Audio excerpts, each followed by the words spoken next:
Hello friends, ಎಲ್ಲರಿಗೂ ನಮಸ್ಕಾರ. ನಾನಿವತ್ತು ಬೆಂಡೆಕಾಯಿಯಲ್ಲಿ ಈಸಿಯಾಗಿ ಟೇಸ್ಟಿಯಾಗಿ ಡಿಫ್ರೆಂಟಾಗಿ ಮಾಡುವಂಥ ಒಂದು ಗ್ರೇವಿಯನ್ನು ತೋರಿಸ್ಕೊಡ್ತಾ ಇದ್ದೀನಿ.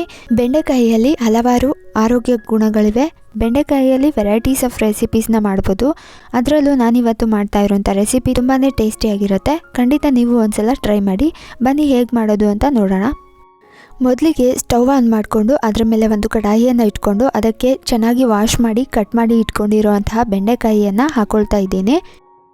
ಇದಕ್ಕೆ 3ರಿಂದ 4 ಟೀ ಸ್ಪೂನ್ ಎಣ್ಣೆ ಹಾಗೂ ಉಪ್ಪನ್ನು ಸೇರಿಸಿ ಚೆನ್ನಾಗಿ ಫ್ರೈ ಮಾಡ್ಕೊಳ್ಳಿ. ಬೆಂಡೆಕಾಯಿ ಕಲರ್ ಚೇಂಜ್ ಆಗಬೇಕು, ಅಲ್ಲಿವರೆಗೂ ಚೆನ್ನಾಗಿ ಫ್ರೈ ಮಾಡ್ಕೊಳ್ಳಿ. ಅಂದರೆ ಅದರಲ್ಲಿರೋ ಲೋಳೆ ಅಂಶ ಎಲ್ಲ ಕಡಿಮೆ ಆಗುತ್ತೆ. ಮತ್ತು ವಾರದಲ್ಲಿ ಒಂದು ಸಲನಾದರೂ ಬೆಂಡೆಕಾಯಿಯನ್ನು ಸೇವಿಸ್ತಾ ಬನ್ನಿ, ಆರೋಗ್ಯಕ್ಕೆ ತುಂಬಾ ಒಳ್ಳೆಯದು. ನೋಡಿ, ಈ ರೀತಿಯಾಗಿ ಫ್ರೈ ಆಗಿದೆ. ಇದನ್ನಿವಾಗ ಪಕ್ಕಕ್ಕೆ ಇಟ್ಕೊಳ್ಳೋಣ. ನಂತರ ಸ್ಟವ್ ಆನ್ ಮಾಡಿ ಒಂದು ಕಡಾಯಿಯನ್ನು ಇಟ್ಕೊಂಡು ಅದು ಬಿಸಿಯಾದ ನಂತರ ಅದಕ್ಕೆ ಎಣ್ಣೆ ಹಾಕ್ಕೊಳ್ಳೋಣ. ಎಣ್ಣೆ ಬಿಸಿಯಾದ ನಂತರ ಅದಕ್ಕೆ ಒಂದು ಅರ್ಧ ಟೀ ಸ್ಪೂನ್ನಷ್ಟು ಜೀರಿಗೆಯನ್ನು ಹಾಕ್ಕೊಳ್ತಾ ಇದ್ದೀನಿ. ಸ್ವಲ್ಪ ಕರಿಬೇವಿನ ಸೊಪ್ಪನ್ನು ಹಾಕ್ಕೊಳ್ತಾ ಇದ್ದೀನಿ. ನಂತರ ಒಂದು 2ರಿಂದ 3 ಮೀಡಿಯಮ್ ಸೈಜ್ ಈರುಳ್ಳಿಯನ್ನು ಸಣ್ಣದಾಗಿ ಕಟ್ ಮಾಡಿಕೊಂಡು ಹಾಕ್ಕೊಳ್ಳಿ. ನಂತರ ಒಂದು ಅರ್ಧ ಟೀ ಸ್ಪೂನ್ನಷ್ಟು ಅರಿಶಿಣದ ಪುಡಿಯನ್ನು ಹಾಕ್ಕೊಳ್ತಾ ಇದ್ದೀನಿ. ಎಲ್ಲನೂ ಚೆನ್ನಾಗಿ ಮಿಕ್ಸ್ ಮಾಡ್ಕೊಳ್ಳಿ. ಈರುಳ್ಳಿ ಚೆನ್ನಾಗಿ ಫ್ರೈ ಆಗಬೇಕು. ಈಗ ರುಚಿಗೆ ತಕ್ಕಷ್ಟು ಉಪ್ಪನ್ನು ಹಾಕ್ಕೊಳ್ಳಿ. ನಂತರ ಇದಕ್ಕೆ 1 ಸ್ಪೂನಷ್ಟು ಶುಂಠಿ ಬೆಳ್ಳುಳ್ಳಿ ಪೇಸ್ಟನ್ನು ಹಾಕ್ಕೊಳ್ಳಿ. ಈಗ 2 ನಿಮಿಷದವರೆಗೂ ಚೆನ್ನಾಗಿ ಫ್ರೈ ಮಾಡ್ಕೊಳ್ಳೋಣ. ಇದಕ್ಕೆ ನಾನು 3ರಿಂದ 4 ಮೀಡಿಯಮ್ ಸೈಜ್ ಟೊಮ್ಯಾಟೋನ ಕಟ್ ಮಾಡಿ ಮಿಕ್ಸಿಯಲ್ಲಿ ರುಬ್ಬಿಕೊಂಡು ಅದನ್ನು ನಾನಿವಾಗ ಸೇರಿಸ್ಕೊಳ್ತಾ ಇದ್ದೀನಿ. ಇದೆಲ್ಲವನ್ನು ಈಗ ಚೆನ್ನಾಗಿ ಮಿಕ್ಸ್ ಮಾಡ್ಕೊಳ್ಳಿ. ಅದಾದ ನಂತರ ಇದಕ್ಕಿವಾಗ ಮಸಾಲ ಆ್ಯಡ್ ಮಾಡ್ಕೊಳ್ಳೋಣ. ನೋಡಿ ಫ್ರೆಂಡ್ಸ್, ಇವಾಗ ಇದಕ್ಕೆ 1 ಟೀ ಸ್ಪೂನಷ್ಟು ಧನಿಯಾ ಪುಡಿ, 1 ಟೀ ಸ್ಪೂನಷ್ಟು ಗರಂ ಮಸಾಲ, ಹಾಗೆಯೇ 2 ಟೀ ಸ್ಪೂನಷ್ಟು ಖಾರದ ಪುಡಿಯನ್ನು ಹಾಕಿ ಚೆನ್ನಾಗಿ ಮಿಕ್ಸ್ ಮಾಡ್ಕೊಳ್ಳೋಣ.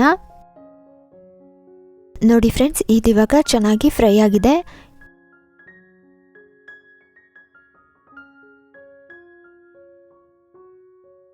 ಇವಾಗ ನಾನು ಇದಕ್ಕೆ 1 ಕಪ್ನಷ್ಟು ಮೊಸರನ್ನು ಹಾಕ್ಕೊಳ್ತಾ ಇದ್ದೀನಿ.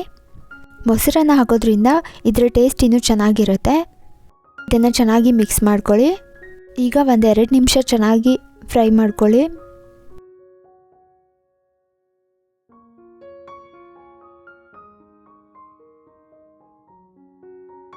ಒಂದು 2 ನಿಮಿಷ ಆದಮೇಲೆ ನೋಡಿ, ನಾನೀಗ ಫ್ರೈ ಮಾಡಿ ಇಟ್ಕೊಂಡಿರುವಂತಹ ಬೆಂಡೆಕಾಯಿಯನ್ನು ಇದಕ್ಕೆ ಸೇರಿಸ್ಕೊಳ್ತಾ ಇದ್ದೀನಿ. ಈಗ ಇದನ್ನು ಚೆನ್ನಾಗಿ ಮಿಕ್ಸ್ ಮಾಡ್ಕೋಬೇಕಾಗತ್ತೆ. ನಾನಿಲ್ಲಿ ನೀರನ್ನು ಆ್ಯಡ್ ಮಾಡ್ಕೊಳ್ತಾ ಇದ್ದೀನಿ. ಬೆಂಡೆಕಾಯಿ ಬೇಯೋದಕ್ಕೆ ಎಷ್ಟು ನೀರು ಬೇಕೋ ಅಷ್ಟನ್ನು ಹಾಕಿ ಚೆನ್ನಾಗಿ ಮಿಕ್ಸ್ ಮಾಡಿಕೊಂಡು ಒಂದು ಪ್ಲೇಟನ್ನು ಮುಚ್ಚಿ 10ರಿಂದ 15 ನಿಮಿಷಗಳವರೆಗೂ ಬೇಯಿಸಿಕೊಳ್ಳಬೇಕಾಗುತ್ತದೆ. ನೋಡಿ ಫ್ರೆಂಡ್ಸ್, ಈಗ ರುಚಿಕರವಾದ ಟೇಸ್ಟಿಯಾದ ಬೆಂಡೆಕಾಯಿ ಗ್ರೇವಿ ರೆಡಿಯಾಗಿದೆ. ಫ್ರೆಂಡ್ಸ್, ಇವಾಗ ಕೊನೆಯದಾಗಿ ಒಂದು ಸ್ವಲ್ಪ ಕೊತ್ತಂಬರಿ ಸೊಪ್ಪನ್ನು ಕ್ಲೀನಾಗಿ ವಾಶ್ ಮಾಡಿ ಕಟ್ ಮಾಡಿಕೊಂಡು ಹಾಕ್ಕೊಳ್ಳಿ. ಚೆನ್ನಾಗಿ ಮಿಕ್ಸ್ ಮಾಡ್ಕೊಳ್ಳಿ.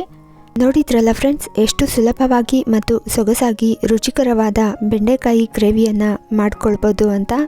ನಾವು ಮಾಡಿರೋ ಈ ರೆಸಿಪಿ ನಿಮಗೆ ಇಷ್ಟ ಆಗಿದ್ದರೆ ಪ್ಲೀಸ್ ಲೈಕ್ ಮಾಡಿ, ಶೇರ್ ಮಾಡಿ, ಕಮೆಂಟ್ ಮಾಡಿ. ಇನ್ನಷ್ಟು ಈಸಿ ರೆಸಿಪಿಗಾಗಿ ನಮ್ಮ ಚಾನಲ್ನ ಸಬ್ಸ್ಕ್ರೈಬ್ ಮಾಡ್ಕೊಳ್ಳೋದನ್ನ ಮರಿಬೇಡಿ. ಮತ್ತು ಇನ್ನೊಂದು ಇಂಟ್ರೆಸ್ಟಿಂಗ್ ಆಗಿರೋ ರೆಸಿಪಿಯೊಂದಿಗೆ ಬರ್ತೀನಿ. Thanks for watching.